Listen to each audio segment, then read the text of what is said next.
பணித்துளிகள் December 16, 2025 இன்றைய தியானத்திற்கான தலைப்பு உண்மையாயிரு. தியான வசனம் வெளிப்படுத்தல் 2:10.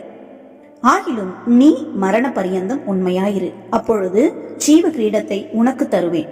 8வது ஹென்றி இங்கிலாந்து அரசாண்ட காலத்துல 1536ஆம் ஆண்டு வில்லியம் ஹண்டர் பிறந்தார். பெற்றோர் அவரை நல்வொழுக்கத்துடனும் வேதத்தை நேசிக்கவும் கை கொள்ளவும் கற்றுக் கொடுத்து வளர்த்தனர். இவர் பள்ளி படிப்பை முடித்த நாட்களில் இங்கிலாந்தை ஆண்ட ராணி மேரி அவர்கள் ஒரு ஆணையை பிறப்பித்தார்கள்.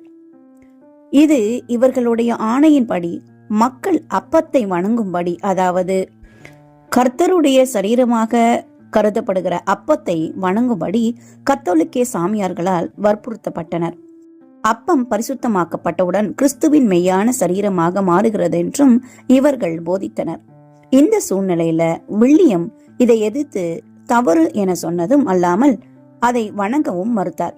மற்றொரு முறை ஈஸ்டர் பண்டிகையான ஞாயிற்றுக்கிழமை அன்று வில்லியம் கத்தோலிக்கர் ஆசரிக்கும் ராபோஜனத்திற்கு செல்ல மறுத்த பொழுது போனர் என்ற அத்திச்சியரின் முன் நிறுத்தப்பட்டார். பின்பு வில்லியம் வீல்ட் சிற்றாலயத்துல உள்ள தேவாலயத்துல வேதத்தை வாசித்து படித்து தன் நாட்களை கழித்து வந்தார். ஒரு நாள் அட்வல் என்ற கொடியவன் இவர் வேதம் வாசிப்பதை கவனித்து இவரிடம் தர்க்கம் செய்ய ஆரம்பித்தான். உரையாடலில் வில்லியம்மை வெல்ல முடியாமல் கடும் கோபம் கொண்டவனாய், இது நிமித்தம் நீ வேக போகிறாய் என்று சொல்லி அங்குள்ள ஃபாதரியாரிடம் இவரை காட்டிக் கொடுத்து அவர் மீது பொய் குற்றம் சாட்டி, அவர் நமது போதனைக்கு மாறாக பேசுகிறார், மேலும் நமது போதனையை மீறுகிறார் என்றும் அவர் நமது ஆலயத்தில் உள்ள ராபோஜனத்தை பெற்றுக் கொள்ளவில்லை என்றும் கூறினார். இது நிமித்தம் போனர் என்ற பாதிரியார் இதை குறித்து விசாரித்து, நீ இப்படி செய்தாயா என்று கேட்டார். அதற்கு அவர், ஆம், நீங்கள் சொல்வது சரிதான், நீங்கள் சொல்வதை செய்ய போவதில்லை என்றாராம். ஏனெனில் வேதத்தின்படி அது தவறு என்று சொன்னாராம். நீங்கள் சொல்வதை செய்ய போவதில்லை, ஏனெனில் வேதத்தின்படி அது தவறு என்று சொன்னாராம். அவர் அவரிடம், இல்லை, இதுதான் உண்மை, இதற்கு நீ கீழ்ப்படிய வேண்டும் என்றாராம் அந்த பாதிரியார். அதற்கு அந்த பாதிரியார், இல்லை, இதுதான் உண்மை, இதற்கு நீ கீழ்ப்படிய வேண்டும் என்றாராம்.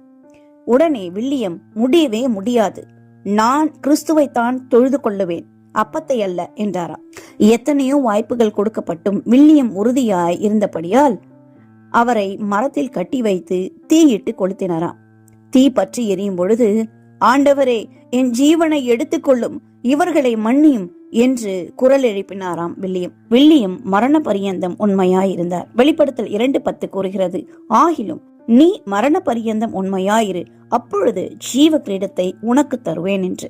நாம் கிறிஸ்துவுக்காக நிற்போம், ஜீவ கிரீடத்தை பெற்றுக்கொள்வோம். தேவன் நம்மை ஆசீர்வதிப்பார். இந்த நாள் உங்களுக்கு இனிய நாளா இருக்கட்டும்.